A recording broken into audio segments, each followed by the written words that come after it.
Let's have a look today at some really achievable ways that are going to take more time for you. And it's just going to become kind of second nature, habitual, good practice for you to be catering for the learners in your classroom.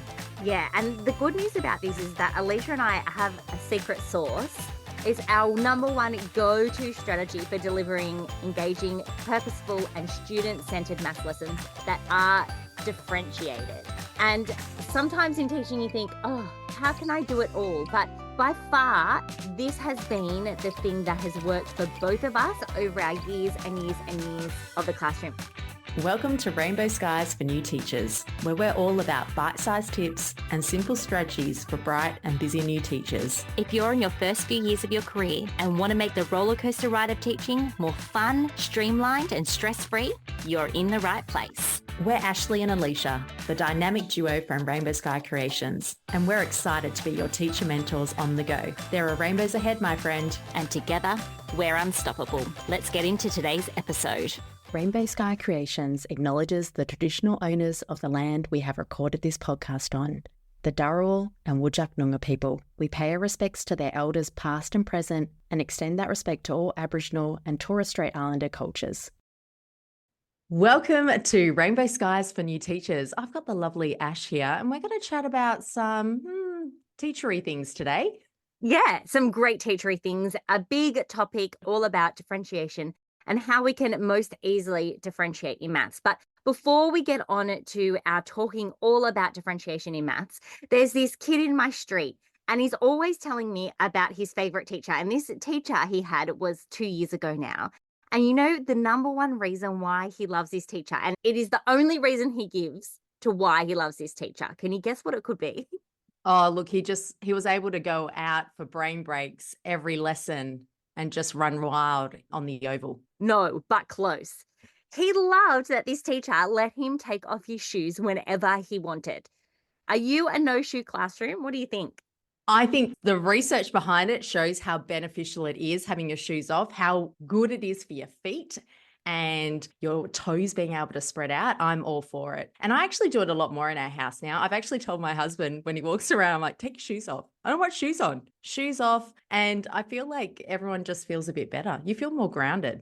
Yeah, you do. I used to always take my shoes off as a teacher because they were usually uncomfortable. And I wanted to, climb up on things. OH&S issue, I know, the alarm bells are ringing. But climb up on things to hang things up and stuff. But yeah, I'm all for kids taking their shoes off too. Why not? Except for, and this is the disclaimer, if you're in a kindergarten class and then they can't tie their shoelaces or they lose their shoes and then it's a whole process to get them back on. Yeah. I totally get that. That's why, most kids, I feel like in kinder have some form of a Velcro-ish shoe. If anything, it's a learning opportunity, builds on their dexterity with their hands. And I think your feet have up to 26 bones in them. You kind of want them to spread out and shoes just cramp them in. Have you ever felt a bit flustered? I sometimes when I'm just feeling hot and I just feel like things are just coming on top of me, I'm like, this is just too much. If I just take my shoes off, it makes me feel better. It's really interesting you say that because I listened to a podcast a long time ago now, but it was based on adults with ADHD. And one of the things that they said was that it can really benefit you if you come home and take off your shoes. Now, everyone, I'm not saying Alicia has ADHD. She does not. But interesting that you say that it really does ground you because we often say as teachers that some of the strategies we use for neurodiverse kids in the classroom can help everybody. And that kind of rings true with this too. Yeah, look, honestly, if your class is running wild, get them to take their shoes and socks off and go run on the oval for 5 minutes. I guarantee when you come back to the class, you get them grounded, you have a little Zen moment, take some deep breaths and go, we're ready to start our lesson. I reckon that lesson is going to be the best lesson of the day. Give it a go. The challenge has been accepted. It has. I do it with toddlers of 2 of them, not 32 of them. So yeah, good luck. All right, let's dive into what we're talking about today, which is not about having no shoes in the classroom, but it is about delivering differentiated maths lessons. Now, I know that this is a tricky topic for teachers because we have got such a range of different abilities in our classroom, especially when it comes to maths and when it comes to kids' confidence in maths. Yeah, absolutely. And I think sometimes there are schools now that are moving forward on actually streaming their classes. Like if they've got double stream or triple stream of year 3, year 4, year 5 classes, they will start to group them according to their levels. But even still, with the 20 kids or 25 kids you get into your class who have been kind of stream catered on working above, working out, working below, you're still going to have a scale in that classroom. We know it's hard as teachers to cater for everyone. And I think if you've got a kid in the class who's not really engaging, it might just be as simple as taking their shoes off and they're going to be ready to participate in your maths lesson. But let's have a look today at some really achievable ways that are going to take more time for you. And it's just going to become kind of second nature, habitual, good practice for you to be catering for the learners in your classroom. Yeah, and the good news about this is that Alicia and I have a secret sauce. It's our number one go-to strategy for delivering engaging, purposeful, and student-centered maths lessons that are differentiated. And sometimes in teaching, you think, oh, how can I do it all? But by far, this has been the thing that has worked for both of us over our years and years and years of the classroom. Alicia, what is it? It's maths groups, my friend. Start incorporating maths groups into your classroom, and you're just going to notice a shift. It's going to take a little bit of prep at the beginning of the year to get a bank of really cool games and activities that are going to become your go to, just like your reading groups or your literacy rotations or lessons, whatever you call it. But once you have a bank of really great games, which we can certainly help you with on that, you're going to just find it easier to be able to target the specific needs of your students. You know how beneficial it is teaching your students how to read when you're working in a small group one-on-one with them. Think of that in your maths. It's going to be transformative.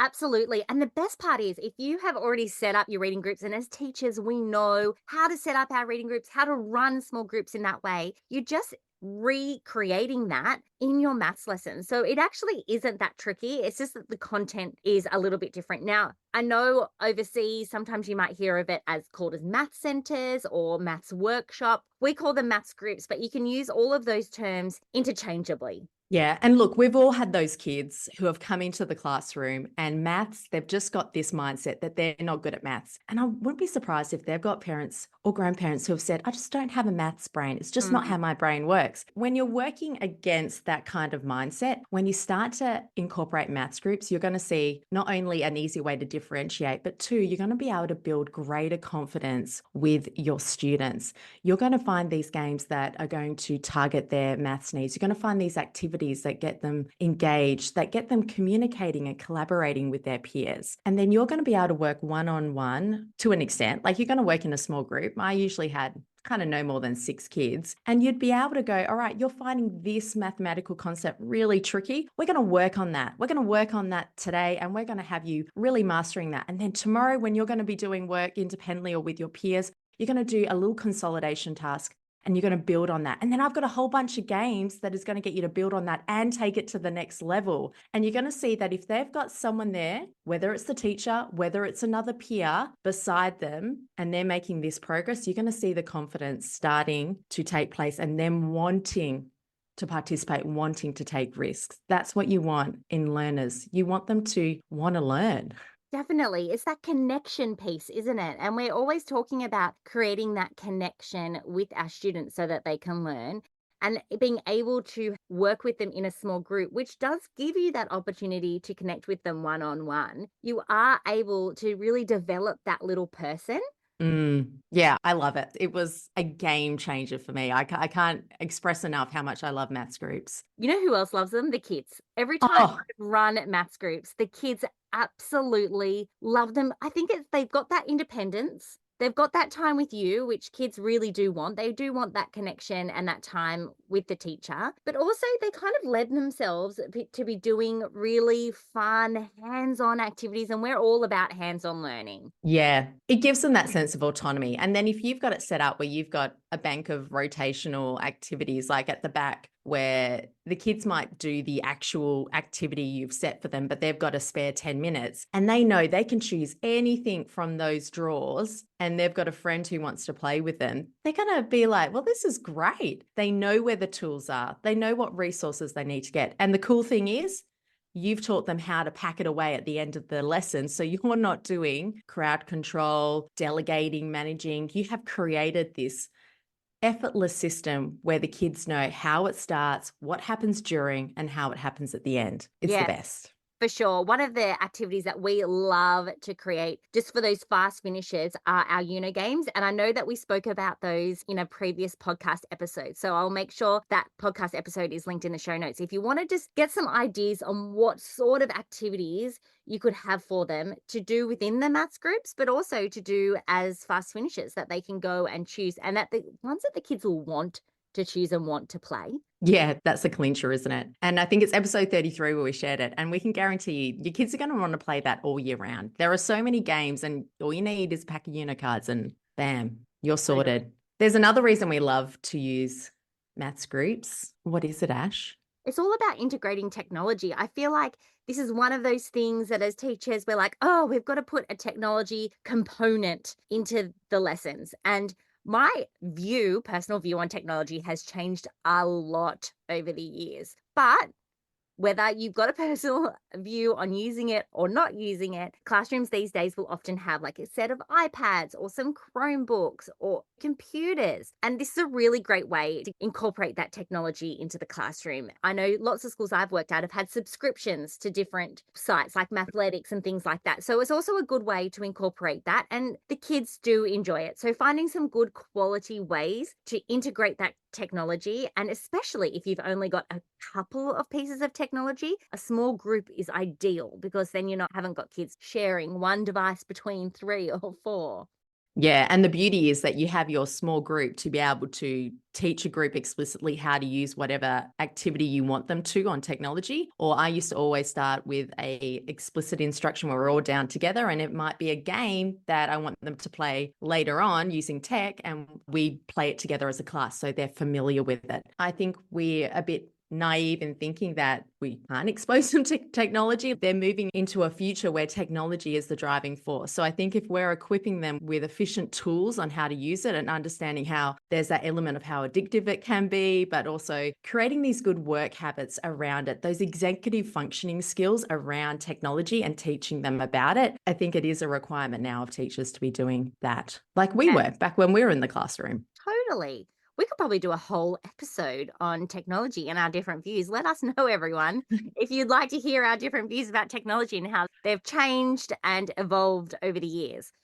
Okay, another reason why maths groups is great, not only for differentiating, but it increases the engagement in your maths lessons. And that goes back to developing that confidence within your students in your class, making sure that your lessons are highly focused on a particular topic is all really helpful. But we want our kids to be engaged. And that's one of the reasons why Alicia and I are so big on learning with concrete materials and learning by doing, because we know that that is age appropriate. We know that is the way that kids learn and how their brains work. And maths groups really lends itself to increasing that engagement and getting kids to be working with concrete materials, playing games, developing that fluency in different areas. Yeah, absolutely. And it's just like you would with your literacy lessons. If you've got students who are really engaged in an activity, you're giving them that whole time, like a good 20 or 30 minutes to really delve into it. And if you've got a student who needs to continue with that the next day,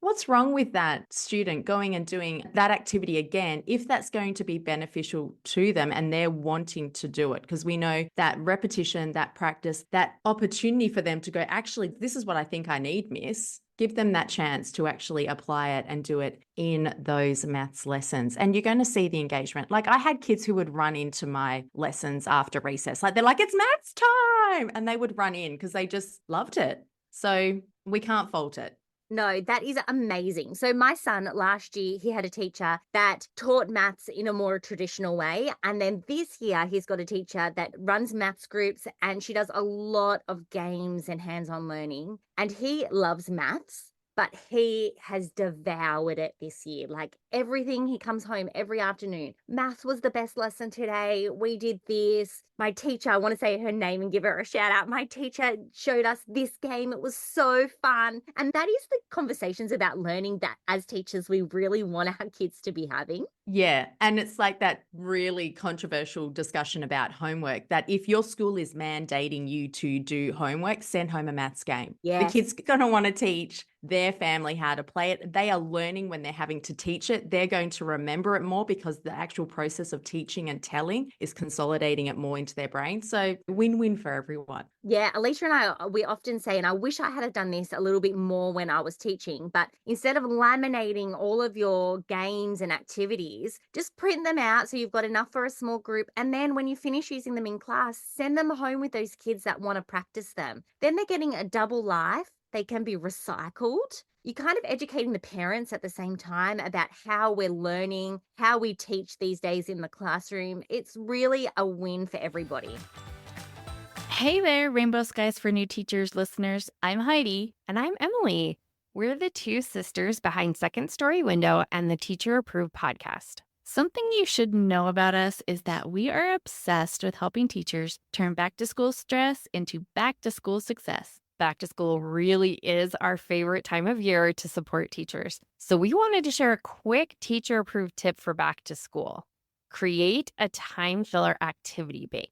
Heidi, can you tell us more about this? I would love to. So, at the beginning of the school year, especially, it's important to be prepared for unexpected downtime by creating an idea bank of time filler activities. These activities can be super simple, like a book to read aloud or a fun coloring page. Fill up your idea bank with as many activities as you can. You really want to over prepare here. And it might be useful to think of different types of activities just to keep things interesting. Some categories might be movement, music, video, books, art, or games. Once you have a list of ideas in your bank, prepare what you can in advance. Make a playlist of videos you might want to show. Print the lyrics to songs and the instructions to any games you want to teach. Copy a word search or coloring page, and set aside any books you might want to read. That way, you are more than ready to tackle any unexpected pockets of time. And these activities aren't just for the start of the year. Any activities you don't get to at back to school can be added to your regular time filler bank that you use year round. There are moments all year long when one activity ends earlier than you planned. Keeping a time filler activity bank on hand can be a lifesaver. No more spinning your wheels trying to come up with something to do for 5 minutes. You can just open your file or your box and pull out the perfect, easy time filler. If you're not currently in back to school season, remember that it's never too late to put together a time filler activity bank. You can do this at any time of year. If you want to hear more tips and tricks like this one, come join us in our new course, BTS Success. In our easy to consume back to school audio course, we will walk you through everything you need to do to identify your priorities, set up your systems, and lay a strong foundation for the best school year ever. We know how busy you are, so just pop your earbuds in anytime and learn with us on the go. We'll help you learn exactly how to effectively use the first few days of back to school to set yourself up for the best school year ever. You can learn more at secondstorywindow.net/BTS Success. Thanks for having us, Rainbow Skies for New Teachers. Just had an idea that, sometimes at the front of your classroom, you're going to have parents who kind of come to the door, that you have like one of those, like at a doctor's surgery or whatever, like the pamphlets. And you Yes. could just chuck in the old cruddy, crumpled up games. And I guarantee you'd have a parent who would look and go, oh, this looks like fun. Let's take this home if the kid hasn't already. I totally would do that. It's a great idea. There The you go. Instagram post coming up right there. I can see it. Now, Now, another, oh, we're both ready to dive into the next one. Number 6 for why we love maths groups is students can work collaboratively as problem solvers, communicating, thinking, and by allowing students to participate in activities, whether you're setting a game or an activity that's open-ended, or even any sort of like a tech activity, I can guarantee there's some kid who gets stuck on a point that they need to communicate with someone near to them on how to solve that problem. So it's getting students to justify their answers, explain their thinking, and it encourages them to take risks, work together. I don't know about you. I'm very much a very social learner. And when I'm learning with others, it just sets me on fire. I start hearing other people's ideas. That gets my ideas firing. They're having a problem. I'm like, oh, I think I can help you solve this problem. I think sometimes we I'm trying to think of the word. We kind of underrate how valuable it is of students learning together. Sometimes we feel like, oh, that kid's just copying what that other kid's doing. But there's a lot more going on when they have opportunity on a daily basis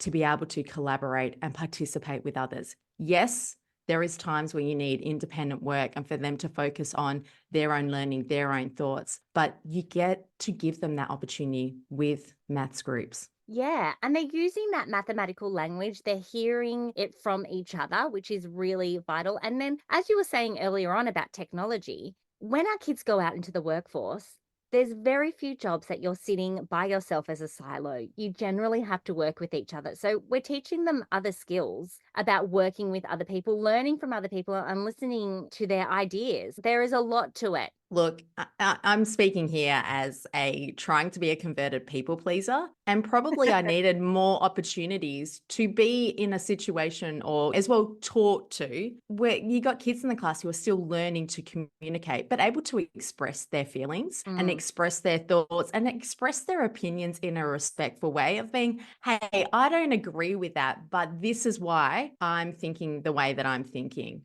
Or actually, I don't want to play that game right now. I actually just need some space and I need to be able to do my activity in my own thoughts. And I don't think I ever said anything like that as an 8-year-old, let alone maybe an 18-year-old. And I think we're starting to see that shift where kids are actually communicating that this is okay or this is not okay or this is what I think, this is what I feel I need. And Mm. you're like, okay, go for it. Show me. I think it gives the students that opportunity for us not to be hovering around all the time too, micromanaging the situation and giving them opportunities to learn and make mistakes and go, well, that wasn't a great idea. Let's try it different next time. Yeah, for sure. You know, the other thing that I find kids really get stuck with when it comes to maths, confidence in maths, and then the differentiation piece often comes down to the fact that they may not be fluent in particular maths concepts, that they need that fluency in order to move on, solve problems, or learn different concepts. I know, like in grades 3, 4, 5, times tables is a big one. In the younger years, it's that addition and subtraction fluency. That's why there is such a big push for friends to 10, knowing those number combinations that make 100, all of those sorts of things. So, what maths groups does allow is to expose your students to lots of concepts that they need to develop over a short period of time. You can have groups that are focused on that fluency component so the kids can really work on that fluency component. You can have kids that are working on the particular topic that you might be teaching. You might even have a student choice activity thrown in there. But I think it's really good for that fluency part that we need to continually be building when we're teaching our kids maths. 100%. And then that pairs up with the confidence. They're given the opportunity to keep practicing and they're doing it because they're getting mastery and they're like, yes, I do have a maths brain. I can do this. Yeah. And how much easier is maths when you know those quick facts? Like it makes it so much easier.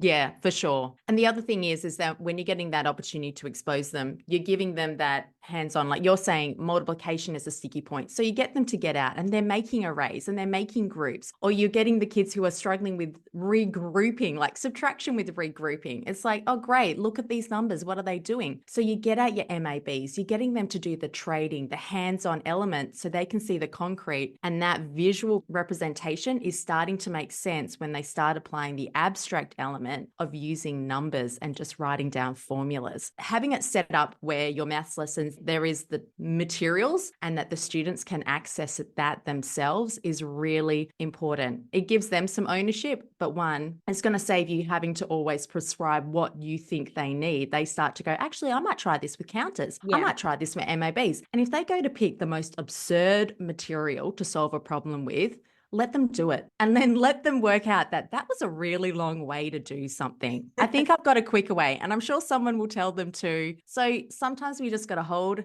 our peace and just let them give it a go. What's the worst that can happen? They waste 20 minutes of their life. I've done worse. I'm sure I've wasted years of my life doing some things.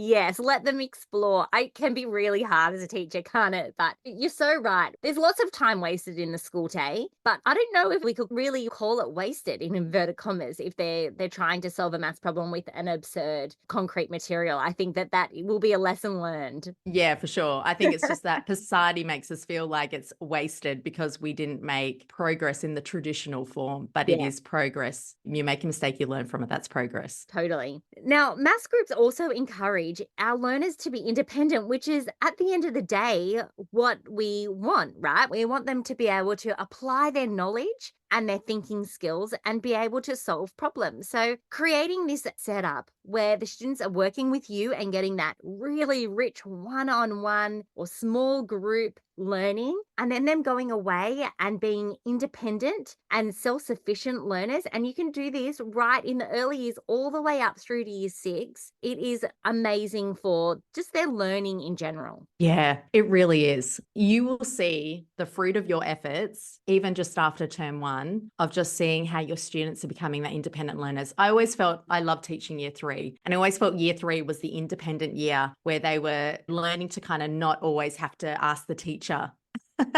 And you see that as they go further through, they're becoming more and more independent. But like, imagine instilling that in your kindies, in your year ones, and that sense of trust yourself. Trust yourself. You've got this. And if you don't feel like you have, you know you've got the teacher here, or you know you've got your peers to support you. That kind of lends itself into our last little reason for why we love maths groups is that it does provide that safe learning space. If kids know they're going into your classroom and they know that they can take risks, that they can make mistakes, that they're going to learn concepts again and again, even when they're finding it tricky for them to be able to get mastery, they're going to really soar as learners, and you're going to be equipping them with amazing lifelong skills. I think that's what's really powerful here is that you're thinking, oh, I'm just teaching them maths, but you're teaching them so much more than that. Yeah, for sure.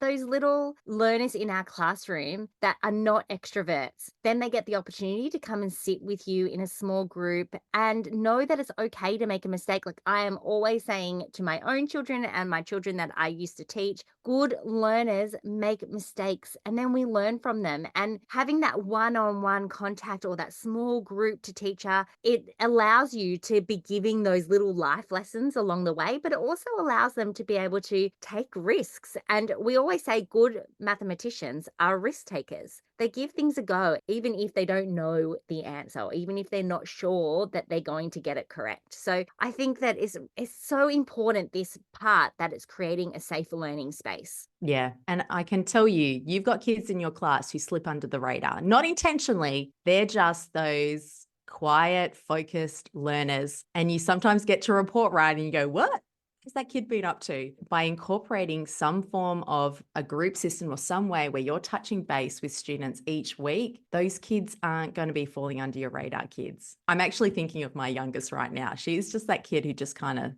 sneaks off and goes and Yeah. does her own thing. And you got to go find her. And they're going, I know exactly what you're going to be like in the classroom. And those would be the kids, right? In my head, I'd be like, I have to touch base with Ashley. I need to make sure I touch base with Ashley and see how she's going. Not only by you providing that safe space, kids who slip under the radar know that, well, the teacher's going to be checking in with me. We're going to have a time to chat and touch base. And that kid's going to feel like I can be who I want to be in my classroom. And that's a good thing. Yeah, I mean, it's hard as a teacher because you've got those kids that are extra needy with their learning. And then you've got those kids that you need to be on top of their behavior. And then you've got the kids that are bright and you really need to extend them. And that is why we're saying that this solution is really good because you can create a system, a classroom community where they all know what they're doing. You're able to cater towards those kids that need that extra attention, that need that extension. But then you're also being able to connect with those kids that they're just plodding along. They're just cruising through life. Yeah, And and it every works. class has them. Every Yeah. class does. And it works like that yin and the yang, right? Where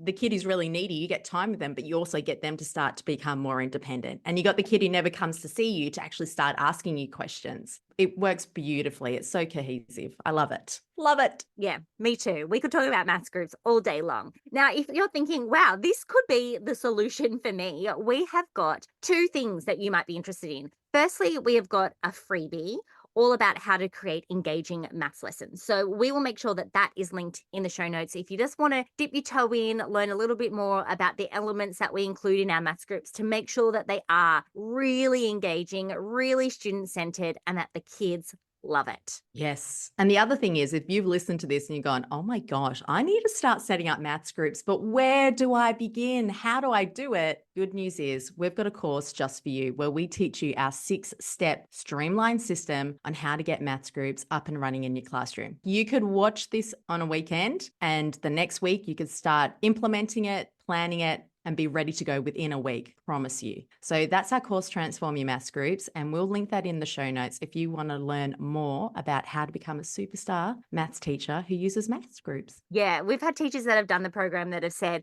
A, it took no time at all, and B, now they've got other teachers coming to them going, how are you running your maths lessons like so seamlessly? And so Alicia and I, we always say that we're similar, but we're opposites. So we put our brains together and we worked out the best way to do it, depending on what sort of teacher that you are. So we always say Alicia's a type B teacher, I'm a type A teacher. Both of us run our maths groups in this way. So it's suitable for everyone. You know what else the mini course has, Alicia? It's got the printable maths activities. So if you want just some fresh stations in your classroom, some fresh ideas, there's printable activities that you can use with your class. They are print and go. You just print them out. There's some for every grade. Yeah, we've set up beautifully. You got 6 steps. Each step you have an action to take. Each action that you take gets you closer to that end point of transforming your maths lessons and just everybody loving it. Everyone running into the class going, yay, it's maths time. Yeah, including you, because it takes away that overwhelm from the teacher. And then that guilt. I used to always feel that guilt if I wasn't really differentiating my lessons. When I do maths groups, I know that everyone is going to be catered for. So it takes away that teacher guilt as well. Yeah. And if you've got that parent who's always like, how's my kid going with maths? You can be like, boom, this is where they're at. Work on this at home. Play these games. You're going to have fun. Yeah. Love it. Amazing. Well, if you enjoyed this episode, we would love it if you could leave us a review. That is how the podcast gets out to more people. We know it's a bit of a time, but we would so appreciate it. We would. And until next time, there are rainbows ahead, my friend. And together, we're unstoppable.